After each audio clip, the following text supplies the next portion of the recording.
کیا آپ جانتے ہیں کہ افریقہ جو سونا، ہیرا اور تیل سے بھرا ہوا ہے، دنیا کے غریب ترین براعظموں میں سے ایک ہے؟ آخر کیوں؟ ایسا کیا ہوا کہ قدرتی خزانے ہونے کے باوجود افریقی لوگ آج بھی غربت، بھوک اور جنگوں کا شکار ہیں؟ آج ہم افریقہ کی تاریخ، استحصال اور مسائل کی مکمل کہانی جانیں گے، سادہ انداز میں۔ افریقہ انسانیت کی جنم بھومی ہے۔ یہاں ہزاروں سال پرانی تہذیبیں تھیں، جیسے قدیم مصر، مالی سلطنت اور حبشہ کی سلطنت۔ افریقی لوگ سونا، نمک اور ہاتھی دان کی تجارت کرتے تھے۔ ان کے پاس اپنا نظام، اپنی بادشاہتیں اور اپنی طاقت تھی۔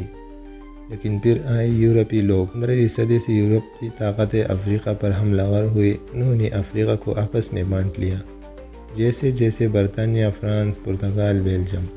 ان طاقتوں نے افریقی زمین پر قبضہ کیا، قدرتی وسائل لوٹے، لوگوں کو غلام بنایا، ملکی سرحدیں بنا دی بغیر قبائل کے پوچھے۔ تو اس کا نتیجہ کیا نکلا؟ قبائلی فسادات، خانہ جنگی، غلامی اور وسائل کی لوٹ مار۔ جب افریقہ ممالک کو آزادی ملی تو لگتا تھا کہ اب ترقی ہوگی، لیکن بدقسمتی سے کرپشن، اکثر لیڈر لوگ خود غریبوں کا پیسہ کھا گئے۔ خانہ جنگی قبائل ایک دوسرے سے لڑتے رہے۔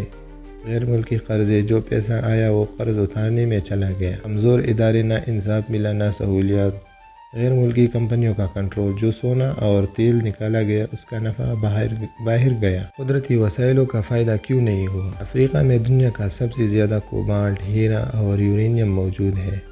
نائجیریا تیل سے اربوں کماتا ہے۔ کانگو کے پاس قیمتی معدنیات ہیں، مگر پھر بھی لوگ بھوکے، بچے اسکول نہیں جا پاتے، پانی، بجلی، اسپتال تک نہیں، کیونکہ وسائل پر جنگیں ہو رہی ہیں، حکومتیں کرپٹ ہے، منافع غیر ملکی کمپنیاں لے جاتے ہیں، مقامی لوگ صرف مزدور بنے ہوئے ہیں۔ آخر پیغام کیا حل ہے افریقہ کو غربت سے نکلنے کا؟ افریقہ تب بدلے گا جب لوگ تعلیم یافتہ ہوں گے، قیادت ایماندار ہوگی، وسائل کا کنٹرول مقامی لوگوں کے حد میں ہوگا، انصاف، امن اور ترقی کو ترجیح دی جائے گی۔ یاد رکھیں، قدرتی خزانے تب ہی فائدہ دیتے ہیں جب قومیں متحد، ہوشیار اور بااختیار ہوں۔ افریقہ ایک وسائل سے مالا مال مگر استحصال شدہ براعظم ہے۔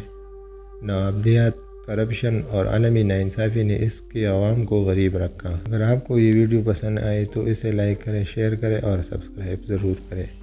کمنٹ میں بتائیں کہ افریقہ کی کہانی سے کیا سیکھیں۔ شکریہ۔